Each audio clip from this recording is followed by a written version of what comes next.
Hello every one. ഇന്ന് ഒരു മട്ടർ പനീർ മസാലയുടെ റെസിപ്പി ആയിട്ടാണ് ഞാൻ വന്നിരിക്കുന്നത്. മട്ടർ പനീർ മസാല എങ്ങനെയാണ് തയ്യാറാക്കിയെടുക്കുന്നതെന്ന് നമുക്ക് നോക്കാം. ആദ്യം തന്നെ ഒരു പാൻ വെച്ച് ചൂടാക്കിയതിന് ശേഷം അതിലോട്ട് കുറച്ച് വെജിറ്റബിൾ ഓയിൽ നമുക്ക് ചേർത്ത് കൊടുക്കാം. ഇതൊന്ന് ചൂടായതിന് ശേഷം നമുക്കിതിലോട്ട് കുറച്ച് പനീർ ചേർത്ത് കൊടുത്തിട്ടൊന്ന് ഗ്രിൽ ചെയ്തെടുക്കണം. ഞാനിവിടെ ചെറിയ ക്യൂബ്സ് ആയിട്ട് കട്ട് ചെയ്തിട്ടുള്ള പനീറാണ് ചേർത്ത് കൊടുക്കുന്നത്. ഇനി നമുക്കിതിലോട്ടുള്ള പൊടികളൊന്ന് ചേർത്ത് കൊടുക്കാം.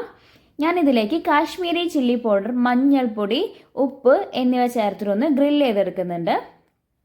ഇനി നമുക്കിത് നന്നായിട്ടൊന്ന് മിക്സ് ചെയ്യാം. മിക്സ് ചെയ്തതിന് ശേഷം ലോ ഫ്ലെയിമിലിട്ട് നമുക്കിതൊന്ന് ഗ്രിൽ ചെയ്തെടുക്കാം. ഏകദേശം കളറൊക്കെ ഒന്ന് ചേഞ്ച് ആയി വന്നിട്ടുണ്ട്.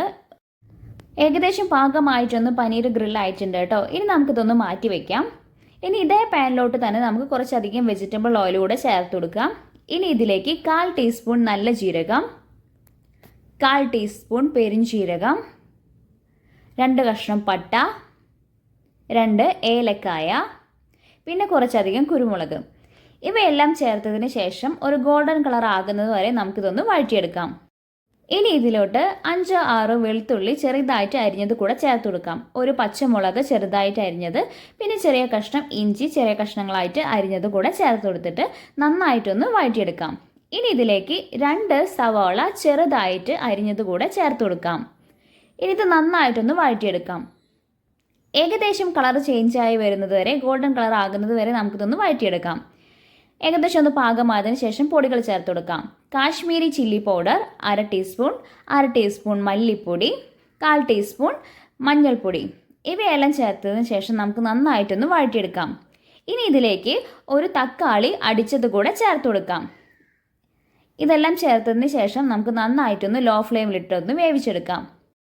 ഇനി ചേർത്ത് കൊടുക്കുന്നത് ഗ്രീൻ പീസ് ആണ് കേട്ടോ. ഇത് ഞാൻ ഏകദേശം 3 വിസിലിട്ട് വേവിച്ചെടുത്തതാണ്. ഇതിലേക്ക് ഞാൻ കുറച്ച് മഞ്ഞൾപ്പൊടിയും മുളക് പൊടിയും ഉപ്പും ചേർത്തിട്ടാണ് വേവിച്ചെടുക്കുന്നത്.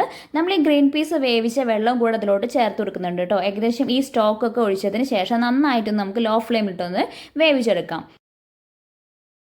ഏകദേശം ഒന്ന് കുറുകി വന്നിട്ടുണ്ട് കേട്ടോ.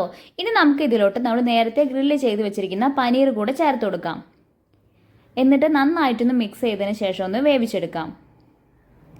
നമ്മുടെ സ്റ്റോക്കൊക്കെ ഒന്ന് കുറുകി വന്നിട്ടുണ്ട്. ഇനി നമുക്ക് ഇതിലോട്ട് ഒരു 1/2 കപ്പ് പശുവിൻ പാൽ ചേർത്ത് കൊടുക്കാം. ഞാനിത് തിളപ്പിച്ച പശുവിൻ പാലല്ല ചേർക്കുന്നത്, നിങ്ങൾക്ക് തിളപ്പിച്ചും ചേർക്കാവുന്നതാണ് കേട്ടോ. നമുക്ക് പശുവിൻ പാലൊക്കെ ചേർത്തതിന് ശേഷം നന്നായിട്ടൊന്ന് മിക്സ് ചെയ്തെടുക്കാം. ഏകദേശം ഒരു തിളയൊക്കെ വന്നിട്ടുണ്ട് കേട്ടോ. ഇനി നമുക്ക് ഇതിലോട്ട് കുറച്ച് മല്ലിയില കൂടെ മുകളിലായിട്ടൊന്ന് ചേർത്ത് കൊടുക്കാം. ഏകദേശം ഒന്ന് കുറുകി വരുന്നത് വരെ നമുക്ക് ഇതേപോലെ ഒന്ന് വേവിച്ചെടുക്കണം. ഇനി ഇതിന് മുകളിലായിട്ട് നമുക്ക് കുറച്ച് നാടൻ നെയ്യ് കൂടെ ചേർത്ത് കൊടുക്കാം. ഞാനിവിടെ 1/2 ടീസ്പൂണ് നാടൻ നെയ്യ് കൂടെ ചേർത്ത് കൊടുക്കുന്നുണ്ട്. ശേഷം നന്നായിട്ടൊന്ന് മിക്സ് ചെയ്തെടുക്കുന്നുണ്ട് കേട്ടോ. ഇനി നമുക്ക് ഫ്ലെയിം ഓഫ് ചെയ്യാം. അപ്പോൾ നമ്മുടെ മട്ടർ പനീർ മസാല ഇവിടെ തയ്യാറായിട്ടുണ്ട് കേട്ടോ. എല്ലാവരും നമ്മുടെ മട്ടർ പനീർ മസാല ഒന്ന് ട്രൈ ചെയ്ത് നോക്കുക. നമ്മുടെ വീഡിയോ ഇഷ്ടപ്പെട്ടിട്ടുണ്ടെങ്കിൽ ലൈക്ക് ചെയ്യുക, ചാനൽ സബ്സ്ക്രൈബ് ചെയ്യുക. നമുക്ക് പുതിയ വീഡിയോകളുമായിട്ട് ഇനിയും കാണാം. അതുവരെ ബൈ.